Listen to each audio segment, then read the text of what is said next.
کیوں نہیں کہا اللہ رب العزت نے؟ کیوں نہیں کہا مجھے بتائیں غامدی صاحب؟ رسول اللہ صلی اللہ علیہ وآلہ وسلم نے اس امت کے لیے دو چیزیں چھوڑی ہیں، نمبر ایک قرآن اور نمبر دو بیویاں۔ کیا تدبر ہے آپ کا، کیا قرآن فہمی ہے آپ کی، ماشاءاللہ۔ 20 کے قریب ہم اگر گنے اس کو، میں نے اس کو گنا نہیں ہے، آپ گنے تو زیادہ یہاں پر یہ کہا گیا کہ مؤنث ساری عورتیں یہاں پر ہیں، لیکن آگے آپ جب دیکھیں گے انما یرید اللہ لیذھب عنکم الرجس اہل البیت، یہ ہے اصل یہاں پر سمجھنے والی بات۔ یہاں پر اللہ رب العزت نے پورا طریقہ ہی بدل دیا اپنی گفتگو کا۔ جو مخاطب تھے سامنے پہلے مؤنث فیمیل سے گفتگو ہو رہی تھی، اب یہاں پر مخاطب چینج ہو گئے۔ کیسے چینج ہو گئے؟ اللہ یہ چاہتے ہیں، اللہ کا یہ ارادہ ہے لیذھب عنکم الرجس، تم سے دور کر دے۔ کم وہاں ہے کن اور یہاں پر ہے کم۔ قرآن مجید نے پیچھے مؤنث کے صیغے ذکر کیے، یہاں پر آ کر مذکر کا صیغہ کیوں ذکر کر دیا؟ کیوں؟ کیا اللہ رب العزت یہاں پر یہ نہیں ارشاد فرما سکتے تھے انما یرید اللہ لیذھب عنکم الرجس؟ کیوں نہیں کہا اللہ رب العزت نے؟ کیوں نہیں کہا مجھے بتائیں غامدی صاحب؟ سلامتی ہے ان آنکھوں پہ جو ہدایت پہ نظریں جمائے بیٹھی ہیں، ان کانوں پہ جو ذکر خیر کے منتظر رہتے ہیں، اور ان قدموں پہ جو ہدایت کی راہ پہ گامزن ہیں۔ اچھا غام صاحب، ایک علمی نقطہ بھی پیش کیا گیا ہے اور ظاہری بات تو زبان کا نقطہ ہے، تو میں چاہتا ہوں اس پر بھی آپ کا تبصرہ آ جائے۔ کہا گیا کہ سورہ احزاب میں آیت 28 سے لے کے 33 تک جہاں پر رسالت مآب صلی اللہ علیہ وسلم کی اہلیہ، آپ کی ازواج مطہرات، آپ کی بیویاں زیر بحث ہیں، ہر جگہ پہ جو پروناؤن ہے وہ مؤنث کا صیغہ استعمال کیا گیا، لیکن یک ہم دیکھتے ہیں کہ آیت 33 میں مذکر کا صیغہ آ گیا اور کم کہا گیا ہے۔ استدلال اس سے کہا جاتا ہے کہ بھائی اگر بیویاں ہی سب جگہ زیر بحث ہے تو کم کا صیغہ کیوں آیا؟ کم تو جمع کے لیے بولا جاتا ہے، مردوں کے لیے، تو استدلال یہ کی جاتا ہے کہ اس سے تو پنجتن پاک مراد ہیں، کیونکہ اس میں 4 مرد تھے اور 1 عورت تھی، تو اس لیے علی سبیل تغلیب غلبے کا اسلوب اپناتے ہوئے مردوں کو مخاطب کر دیا۔ یہ کیوں ہوا غامدی صاحب کہ آیت 33 سے 28 تک ہر جگہ پیغمبر کی بیویاں زیر بحث ہیں اور اچانک جو ہے وہ پروناؤن جو ہے وہ مذکر کیا جاتی ہے؟ اس طرح کے لوگوں کو میری نصیحت ہے کہ باقی کام چھوڑ کر پہلے عربی زبان سیکھیں، بلکہ اردو زبان بھی سیکھیں۔ اردو زبان میں بھی اہل بیت کا جو ترجمہ ہم نے کیا ہے گھر والے، اس کے لیے ہم مذکری کے صیغے استعمال کرتے ہیں اور جمعی کے صیغے استعمال کرتے ہیں۔ یہی صورتحال عربی زبان میں بھی ہے۔ اہل البیت کا مطلب کیا ہے؟ گھر والے۔ ہم جب اردو میں یہ لفظ استعمال کرتے ہیں تو یہاں بھی یہی قواعد ہوتے ہیں۔ قواعد کیا چیز ہے؟ یہ اس طرح منطقی طریقے سے نہیں ہوتے۔ اہل زبان کیا بولتے ہیں، ان کا عرف استعمال کیا ہے۔ مجھے اگر مثال کے طور پر آپ سے بات کرنی ہے، میں نے آپ کو بلایا ہے، آپ تشریف لائے ہیں کسی دعوت میں، تو میں یہ کہتا ہوں گھر والے نہیں آئے، یعنی آپ کی بیوی کے بارے میں بات کر رہا ہوتا ہوں۔ اگر مجھے تنہا ذکر کرنا ہو تو میں یہ کہوں گا آپ کی اہلیہ نہیں آئیں، یعنی وہاں الفاظ بدل لوں گا۔ تو جہاں ازواج مطہرات کا ذکر آئے گا وہاں سیغے ان کے لحاظ سے آئیں گے، جب ان کے لیے گھر والے کا لفظ بولا جائے گا تو سیغے اس کے لحاظ سے آئیں گے، اور ایسے ہی آئے ہیں۔ میں آپ کو یہ بتاتا ہوں کہ قرآن مجید اس طرح کے بے معنی استدلالات کے لیے کبھی کوئی گنجائش ہی نہیں چھوڑتا۔ آپ جائیے سورہ ہود میں ذرا وہ واقعہ پڑھیے جس میں فرشتے آئے ہیں، وہ سیدنا ابراہیم کے پاس آ کے ایک طرف ان کو ایک بشارت دے رہے ہیں اور دوسری طرف یہ بتا رہے ہیں کہ وہ قوم لوط کے معاملے میں اب آخری فیصلہ لے کر آ گئے ہیں۔ اس موقع پر جب انہوں نے بشارت دی ہے تو وہاں تنہا سیدہ سارہ ہیں، تنہا سیدہ سارہ ہیں، جی، ان کے درمیان اور فرشتوں کے درمیان مکالمہ ہو رہا ہے۔ جیسے انہوں نے بشارت دی تو انہیں تعجب ہوا کہ میں تو بوڑھی ہو چکی ہوں، میرے خاوند بھی بہت بوڑھے ہیں، ہمارے ہاں اولاد کیسے ہو جائے گی، یہ کیا بات ہے؟ اب دیکھیے فرشتے کیا کہتے ہیں، وہ کہتے ہیں اتعجبین من امر اللہ، مؤنث کا صیغہ، واحد کا صیغہ، کوئی دوسری عورت موجود نہیں، کوئی بچہ موجود نہیں، اتعجبین من امر اللہ، اللہ کی بات کے بارے میں تعجب کرتی ہے، یعنی ایک خاتون کو خطاب کر کے کہا ہے۔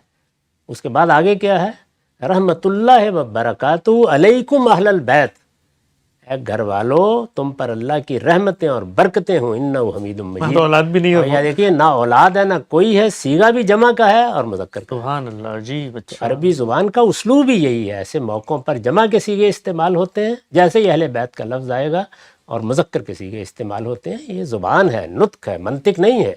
اس کے قواعد، ضوابط، اس کے اسالیب، اس میں استعمال کے کیا طریقے ہیں، ان لوگوں کو کچھ وقت ان کو پڑھنے میں صرف کرنا چاہیے۔ تو بالکل واضح ہو گیا۔ اچھا ہم سب ایک چیز اور بھی سامنے آتی ہے، وہ یہ کہ جس وقت ہم کی حدیث بتاتے ہیں اور آپ سے پوچھتے ہیں کہ جی اصل روایت کیا ہے، آپ کا نقطہ نظر اس پر کیا ہے، اور بھی مختلف روایات آتی ہیں جن کے اندر بعض ایسے الفاظ ہیں وَلَن يَتَفَرَّقَا حَتَّى يَرِدَ عَلَى الْحَوْضِ فَانظُرُوا كَيْفَ فِيهِمَا، کہا گیا ہے کہ وہاں پر تو یتفرقا دونوں کے بارے میں کہا گیا ہے کہ قرآن اور اہل بیت دونوں سے جدا نہ ہونا، فیہما دونوں کی بات کی جا رہی ہے.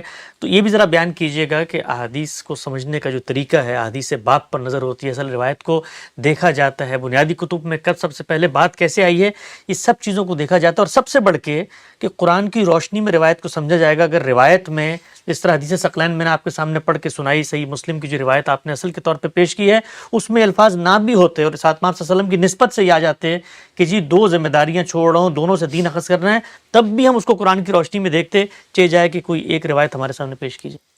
میں نے اپنی کتاب میزان میں ایک پورا باب لکھا ہے فہم حدیث کے کیا اصول ہیں. ظاہر ہے لوگ باتیں بیان کر رہے ہیں، لوگ جو کچھ بیان کر رہے ہیں وہ مختلف ذرائع سے ہم تک پہنچ رہا ہے. ایک ہی مضمون کی چیز ہوتی ہے، اس کو ایک سننے والا ایک طرح بیان کرتا ہے، دوسرا سننے والا دوسرے طریقے سے بیان کرتا ہے. ایک دور میں وہ ایک طرح سے بیان ہوتی ہے، دوسرے دور میں کسی دوسرے طریقے سے بیان ہوتی ہے. چنانچہ تمام روایات کو اپنے سامنے رکھنا چاہیے، احادیث باب کو سامنے رکھ کر پھر یہ دیکھنا چاہیے کہ اصل بات کیا تھی. اصل بات بالکل وہی ہے جو مسلم میں بھی روایت ہو گئی ہے، دارمی میں بھی روایت ہو گئی ہے، جس پر میں نے تبصرہ کیا تھا. اس میں قرآن مجید کے بارے میں یہ بتایا گیا ہے کہ وہ تمہارے لیے ہدایت کا سرچشمہ ہے، اس کو مضبوط پکڑ کے رکھنا، اس سے ہدایت حاصل کرنا. اور اہل بیت کے بارے میں یہ کہا گیا ہے کہ میں تمہیں اللہ کا خوف دلاتا ہوں، اللہ یاد دلاتا ہوں. اس میں اللہ تعالیٰ کی ہدایات کو پیش نظر رکھنا. ان کے بارے میں اخلاقی نصیحت کی گئی ہے اور قرآن مجید کو ہدایت کے منبع کی حیثیت سے پیش کیا گیا ہے. چونکہ روایت اصل میں ہے بھی اس طرح.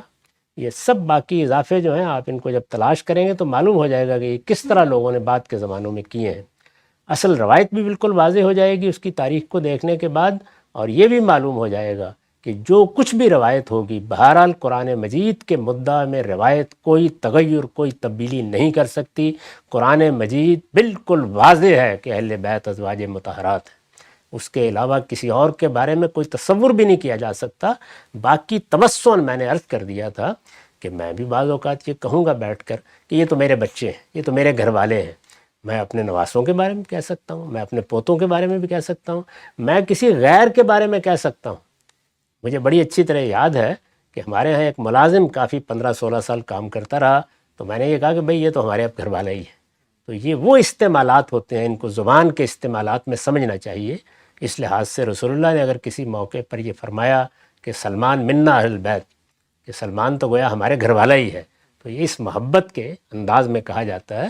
باقی جہاں تک قرآن کا تعلق ہے وہ بالکل واضح ہے. اس میں میں یہ دعوت دوں گا آپ کو بھی، ہر شخص کو، کہ وہ جائے اور جا کر سورہ احزاب کو ہر طرح کے تعصبات کو باہر رکھ کر پڑھے اور پھر دیکھے کہ اللہ کی کتاب کیا کہہ رہی ہے، کن کے بارے میں کہہ رہی ہے، کس اسلوب میں کہہ رہی ہے، کیا مسئلہ زیر بحث ہے.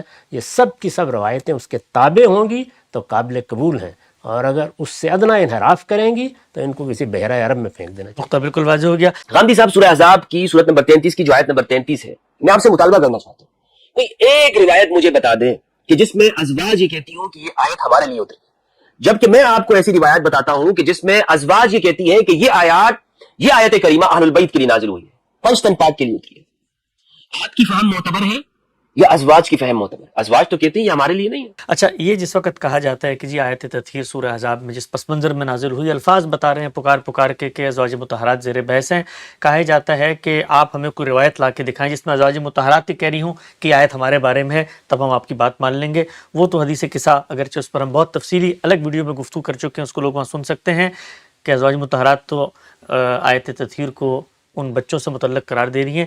تو غامدی صاحب جس آیت تطہیر کو ازواج مطہرات کی طرف لوٹا رہے ہیں وہ تو کوئی روایت نہیں اس میں کہہ رہی ہوں کہ جی یہ تو ہمارے لیے نازل ہوئی ہے. میں اس کو قرآن کی بارگاہ میں جسارت سمجھتا ہوں. کیوں جاؤں میں؟ قرآن مجید عربی مبین میں نازل ہوا ہے، اس کا لفظ واضح ہے، اس کا سیاق و سباق بالکل واضح ہے.